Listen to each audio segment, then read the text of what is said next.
आज अरविंद केजरीवाल ने गैस बम फोड़ा, रिलायंस पर आरोप लगाए, वीरप्पा मोइली पर आरोप लगाए, मुरली देवड़ा पर आरोप लगाए कि गैस के दाम बढ़ाने में ये सब मिलीभगत हुई है। और उन्होंने कहा हमें शिकायत मिली है और हम एफआईआर के आदेश दे रहे हैं एंटी करप्शन ब्यूरो के जरिए। रिलायंस ने जवाब दिया है कि ये जिन लोगों ने शिकायत की है यही लोग तो सुप्रीम कोर्ट में भी गए हुए हैं, वहां भी ये मामला चल रहा है जहां 4 तारीख को सुनवाई है। मुरली देवरा के खिलाफ क्रिमिनल केस फाइल किया जा रहा है। श्री वीरप्पा मोइली के खिलाफ एफआईआर दर्ज की जा रही है। श्री वीके सिब्बल जो कि डायरेक्टर जनरल हाइड्रोकार्बन थे उस टाइम, उनके खिलाफ एफआईआर दर्ज की जा रही है। श्री मुकेश अंबानी जी के खिलाफ एफआईआर दर्ज की जा रही है, रिलायंस इंडस्ट्रीज लिमिटेड के खिलाफ एंड अदर्स। लीजिए, अरविंद केजरीवाल ने फोड़ दिया गैस बम। केजरीवाल का आरोप है कि रिलायंस के तेल कुएं से $1 से कम में गैस निकलती है, लेकिन पहले उसके दाम बढ़वाकर $4 किए गए और अब उसे 1 अप्रैल से $8 करने की तैयारी चल रही है। चुनाव के जस्ट पहले, कुछ महीने पहले, ये $8 के दाम जो दिए गए, क्या इसका मतलब कि कांग्रेस को कुछ पैसा पहुंचा?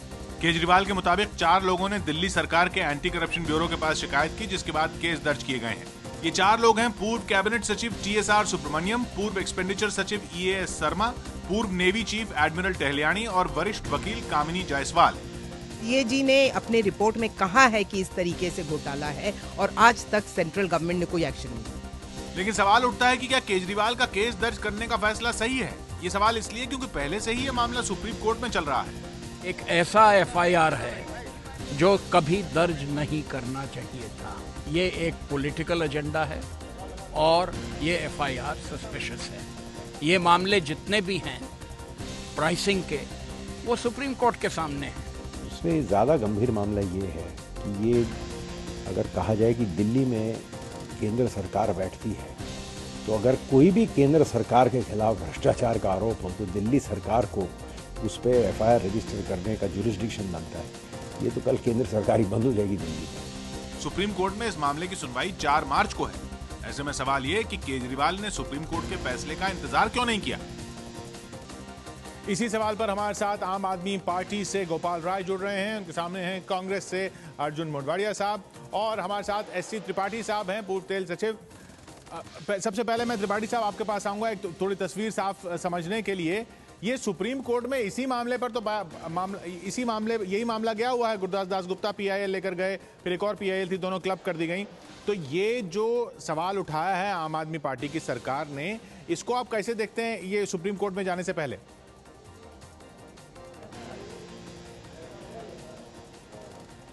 मुझे जानकारी नहीं है कि उन्होंने क्या मामला उठाया है। देखिए, जो मामला बताया जाता है सुप्रीम कोर्ट में है, वही मेरी निजी जानकारी में नहीं है, लेकिन जो मैंने सुना है और पढ़ा है अखबारों में वो ये है कि अभी हाल में भारत सरकार ने ये निर्णय लिया कि गैस की कीमत एक फार्मूले के अनुसार डिटरमिन होगी, उसको 1 अप्रैल से वो लागू होगी। और उस फार्मूले में 3 जगह की प्राइसेस आती हैं, हेनरी हब USA की, यूरोपियन प्राइस, जापान की प्राइस और LNG की प्राइस 4। तो इनका एवरेज लिया जाएगा और ये बताया जाता है कि इनका एवरेज अब आएगा करीब $8.4 पर मिलियन BTU। जो अभी तक की प्राइस जो डिटरमिन थी वो $4.2 थी, तो लगभग डबल होगा। तो ये एक पॉलिसी डिसीजन सरकार ने लिया है। अब सरकार के पास ऐसा बताया जाता है कि इसके लिए जो इकोनॉमिक एडवाइजरी काउंसिल के अध्यक्ष हैं रंगराजन साहब, उनकी समिति ने ऐसी संस्तुति की थी। तो ये तो सरकार का पॉलिसी डिसीजन का मामला है और सरकार को गैस की प्राइस तय करने के लिए सुप्रीम कोर्ट ने 4 साल पहले जो अंबानी वर्सेस अंबानी केस था, उसमें सुप्रीम कोर्ट ने कहा कि नहीं, ये सरकार की ही प्रॉपर्टी है जी, और इसलिए सरकार ही तय करेगी कि किसको गैस दी जाए और किस दाम पर दी जाए। जब ये सरकार की प्रॉपर्टी हुई तो उसके बाद सरकार ने CAG से इसका ऑडिट भी कराया। तो ये सारे सब तथ्य सरकार के पास हैं। अब क्या हैं और किस बेसिस पे हुआ वो तो सरकार की ही डॉक्यूमेंट से पता लगेगा। गोपाल राय जी, ये इसका बैकग्राउंड, और फिर ये जब दाम तय ये वाला फॉर्मूला लगाने का फैसला किया गया, उसके बाद गुरदास दासगुप्ता साहब की PIL गई, कॉमन कॉज की PIL गई, दोनों PIL क्लब हुई और अब ये 4 तारीख को सुप्रीम कोर्ट में मामला आने वाला है। तब तक इंतजार कर लेते आप?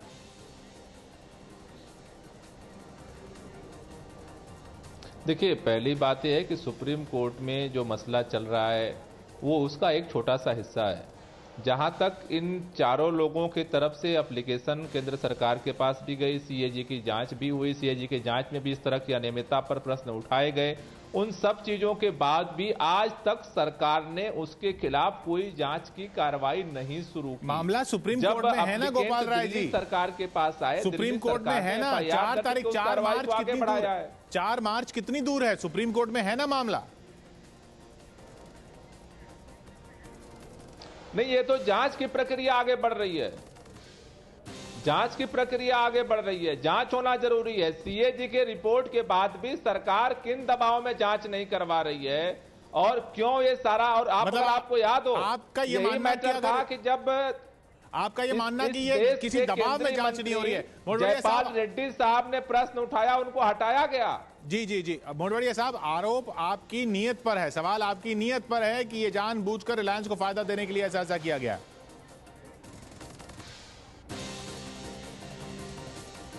देखो, ये जो आम आदमी पार्टी है वो उन्होंने भाजपा से बहुत सीखा है कि एक वो तो उन पर भी सवाल उठा रहे हैं, लेने के वो लिए कह रहे हैं इस मुद्दे पर मोदी भी नहीं बोलते। ऐसा नहीं भाई, मोदी के सामने क्यों आम आदमी पार्टी ने कोई सवाल नहीं उठाया? यहाँ तो 42,000 करोड़ रुपीस का घोटाला ये केग ने निकाला है, लेकिन कभी उन्होंने ये बात नहीं उठाई। यहाँ 10 साल से लोकायुक्त की अपॉइंटमेंट नहीं हुई। जी उस मुद्दे पर ना जाएं। केजरीवाल ने यहाँ इस मुद्दे पर, इस रिलायंस वाले मुद्दे पर वो कहते हैं नरेंद्र मोदी भी कुछ नहीं बोलते, आप भी कुछ नहीं बोलते, दोनों चुप रहते हैं। नहीं, चुप रहने का सवाल नहीं है, उसके लिए एप्रोप्रिएट फोरम है, वहां जाए।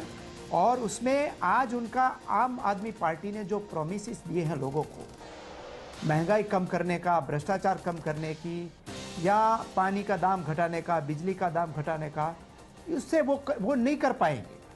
अगले हिस्से में अगर शासन चलाना है, कल मैं ये दिल्ली में आकर बोल दूं कि सारा टैक्सेस में हटा दूंगा और प्रॉमिस कर देता हूं, उसके बाद मेरे शासन चलाने की जिम्मेदारी मेरे पर आ जाए। आप ये कह रहे हैं कि वो नहीं कर पा रहे हैं अपने वादे हटा नहीं सकता, इसलिए एनार्की सर्जन है, इसलिए ये वाले मुद्दे उठा रहे हैं। वो ये वादे नहीं, ये वादे पर नहीं, वादे जो उनको पूरा करना है, लोगों से वादे किए हैं उनको पूरा करना है।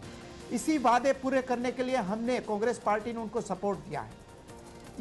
ये वादे पूरे नहीं कर पा रहे हैं, नहीं तो फिर इसलिए वो विक्टिम बन के जाना चाहते हैं कि भाई हमें शासन चलाने नहीं दिया, ये नहीं करने दिया, इसलिए वो वादे पर ध्यान नहीं दे रहे हैं। नहीं तो अगर वो एफआईआर दर्ज करने को कह रहे हैं, अगर वो वीरप्पा मोइली पर, मुरली देवड़ा पर, मुकेश अंबानी पर एफआईआर दर्ज करने को कह रहे हैं, तो आप राजी हैं उसके लिए?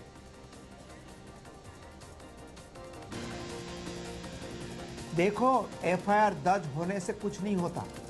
कुछ एफआईआर दर्ज करने के लिए तो उनके सामने बहुत सारे सबूत होना चाहिए, उसके लिए कोर्ट में जाना चाहिए, कोर्ट में से ऑर्डर लेना चाहिए। सबूत क्या है गोपाल राय जी? ऐसा नहीं है कि आप कहीं एफआईआर पर आपने, रिलायंस ने भी यही जवाब दिया है कि आपने जिस शिकायत के आधार पर ये कोर्ट में जाना चाहिए, जिस शिकायत के आधार पर ये किया है, वो शिकायत ही वही शिकायत करता सुप्रीम कोर्ट में भी है।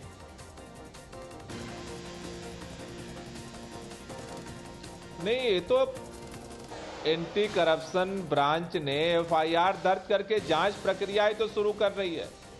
जांच प्रक्रिया शुरू होगी, संविधान और कोर्ट के दायरे के बाहर थोड़ा सारी प्रक्रिया चलेगी, उसी के अंदर चलेगी। सवाल यह है कि इतने सीएजी के प्रश्न उठाने के बाद, चारों तरफ प्रश्न उठने के बाद, वो कौन सी मजबूरी है जिसके वजह से आज तक इतने बड़े घोटाले पर एक जांच क्यों नहीं शुरू किया सरकार ने? आप ये मान रहे हैं कि नहीं? और अब सरकार, अब जांच शुरू हो रही है तो उस पर प्रश्न चिन्ह है। आप ये मान रहे हैं कि इन्होंने जांच इसलिए नहीं की क्योंकि इनके पास छुपाने को कुछ था? आप ये मान रहे हैं इसमें घोटाला है और आप ये मान रहे हैं इसलिए आपने जांच दी? इनका भी सवाल यही है, इनका भी सवाल आपकी नीयत पर ही है कि आप अपनी जिम्मेदारी नहीं, सीएजी ने प्रश्न उठाए। हाँ, आप अपनी जिम्मेदारियों से भागने के लिए रोज नया मुद्दा उठा के लाते हैं, जिससे कि कॉन्फ्रंटेशन बढ़े, केंद्र सरकार से आपकी तू मैं हो और आप शहीद होकर निकल जाएं। ये आरोप है। हमने इसी जिम्मेदारी को लिए ही पार्टी बनाई है। हमने 15 साल तक कुर्सी तोड़ने के लिए पार्टी नहीं बनाई है, हमने माल खाने के लिए पार्टी नहीं बनाई है। हमने पार्टी ही बनी थी भ्रष्टाचार के खिलाफ लड़ने के लिए, और पार्टी और सरकार भ्रष्टाचार के खिलाफ लड़ रही है। नहीं, अगर जो आरोप आप लगा रहे हैं, जो शिकायत जिन्होंने की है वही शिकायत सुप्रीम कोर्ट में। मैं त्रिपाठी साहब आपको इसमें आपका एक व्यू इस पे लेना चाहूंगा। एक सवाल यह उठाया जा रहा है कि क्या राज्य सरकार केंद्र सरकार के फैसलों पर इस तरह से एफआईआर की बात कर सकती है?